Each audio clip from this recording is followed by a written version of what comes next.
What is up, guys? Ben and Josh here from tunedinsa. I'm Josh. And I'm Ben. And today we are in the 2011 Mk6 GTI. Let's go.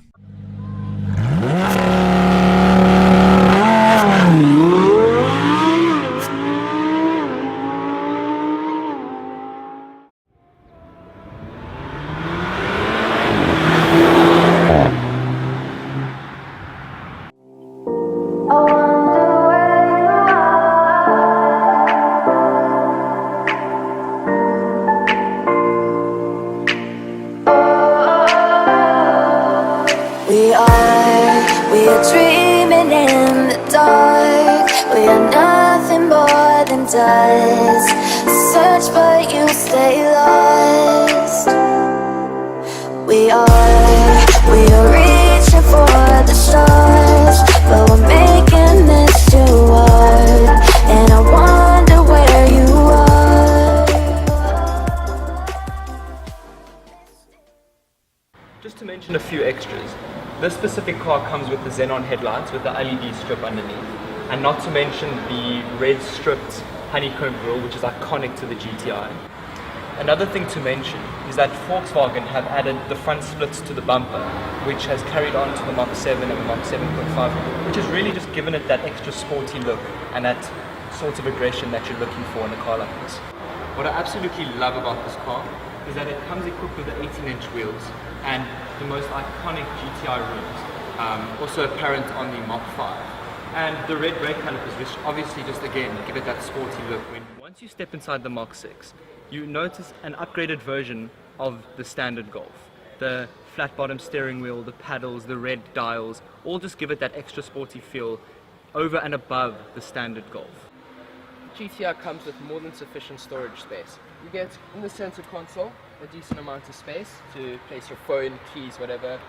Cubbyhole, decent size, as well as the slots in the door, which are easily big enough to carry a bottle of water. Another thing you notice once you step inside the GTI are the extremely supportive and comfy seats that offer the perfect amount of security. However, they are slightly mounted higher than that in, let's say, the Scirocco, which give it a little bit of a less sporty feel, but in terms of comfort, security and feel, I can't complain. I'm basically take this car on a short drive to get an idea of the driving impressions, how I feel driving this car, how you may feel driving this car, and just the general driving dynamics of the vehicle. Would be nice if we could go. Gosh, this is one of the worst intersections in Cape Town. This is terrible. Wow, I was very close to the camera there. Apologies, fam.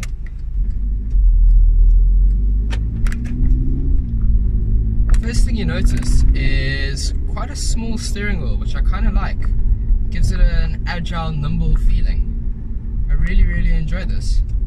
And the typical DSG gearbox, always good, faultless.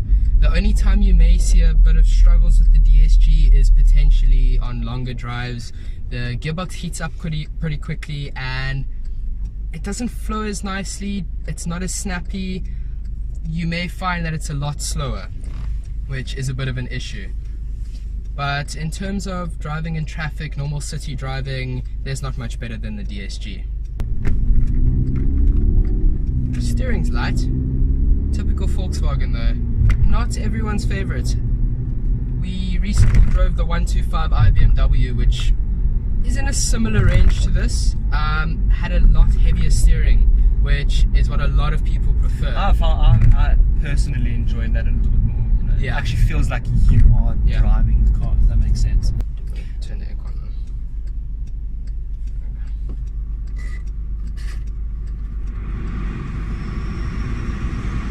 Chill, bruh.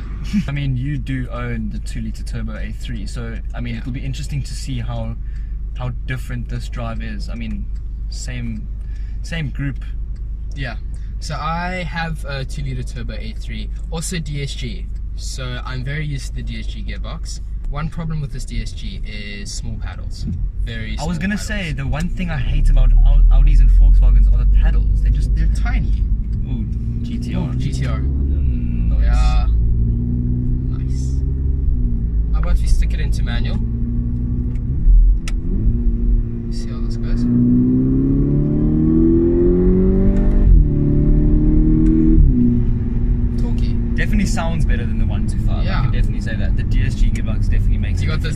farts on the Yeah. upshift. One thing about us at Tuned In, we love DSG farts. I may have bought my car because of DSG fart. It's the one time in life when you can say the more the farts, the better. Yeah. Genuine.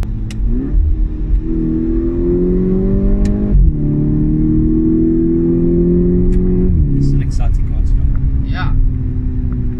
Very nappy. But these are extremely light. They weigh less than 1,400 kilograms, which for 155 kilowatts is not a bad weight at all. Why is everyone driving slowly?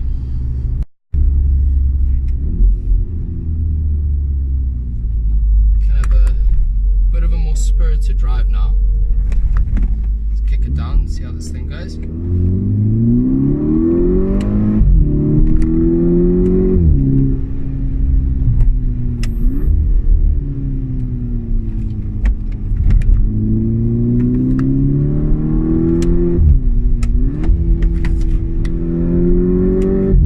Good.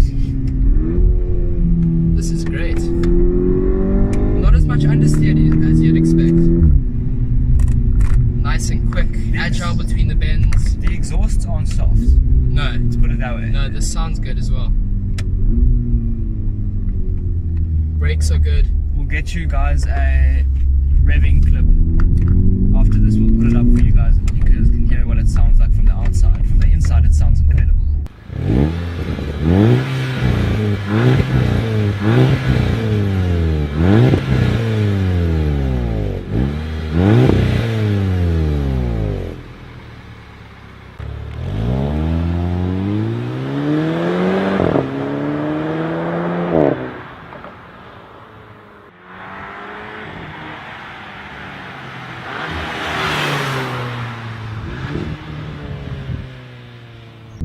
So this is our cameraman Akib, who's actually giving the GTI a shot. Because we both actually have Yeah, turbos, he but also except has- mine is a manual. Yeah. I must say it doesn't feel much different to our thing. Yeah, I mean, similar if not, steering feel. It's got the same torque, the same everything. Yeah, because our cars are based on the same platform as Yeah. the GTI. Just give it a pull. Yeah, let's give it a go.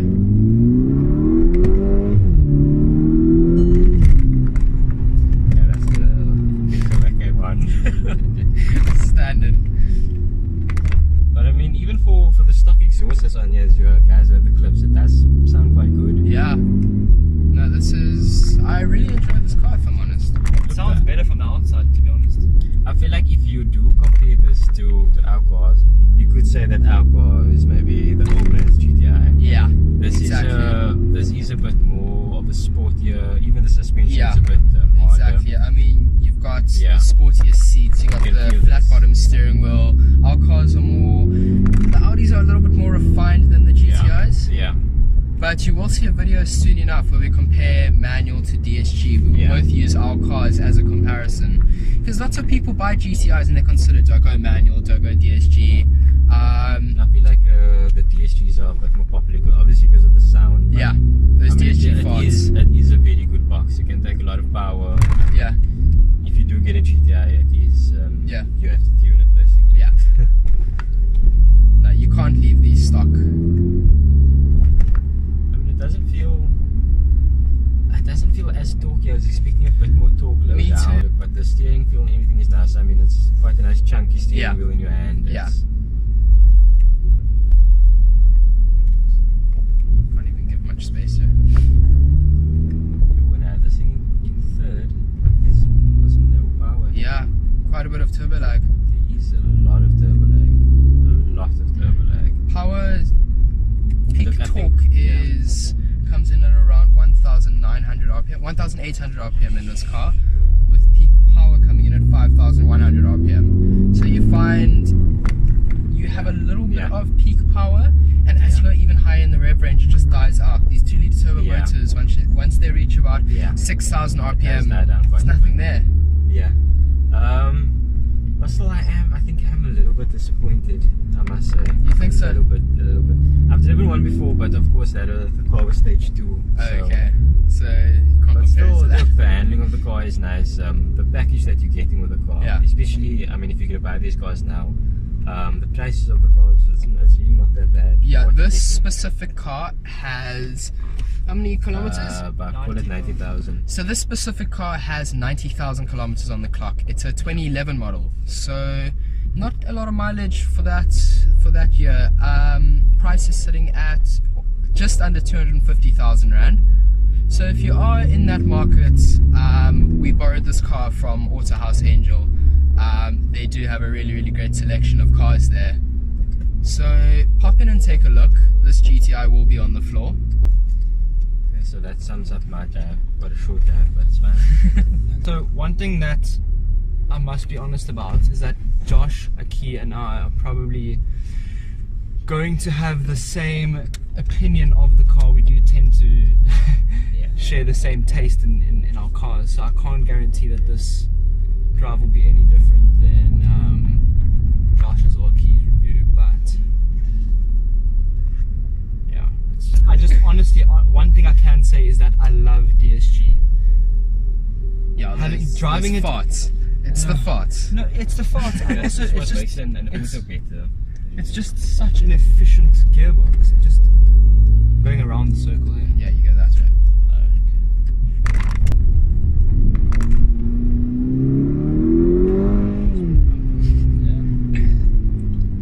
Yeah, you can feel the turbo lag a bit. Yeah, there is a bit of a turbo lag. Yeah. Left, sorry, left. Right. Right. Don't even know my things. You might notice in all of our videos, Benji gets lost all the time. All the time. I didn't even live it out here. I was fine. Key. Nasty, bro. Cool.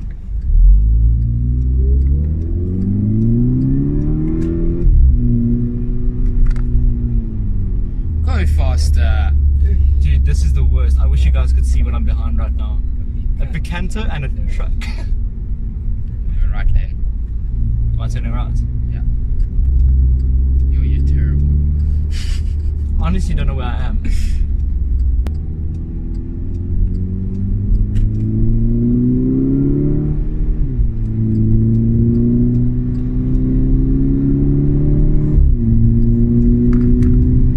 How does it feel? I can't just the DSG. The one thing I'm not really complaining about is the hard suspension. I find that it really just gives you that extra. I don't think that's an issue when you're driving the car a bit harder. Yeah, it's not an issue at all for me. Yeah. Like the faster you go, the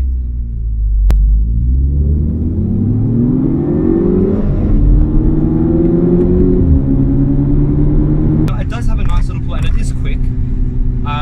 I do agree with the key. There is a little bit of turbo lag there. Yeah. It's a police station here, so keep things civil. They can do nothing. You first, but But yeah, so for me, suspension. Ooh. All right. We approve.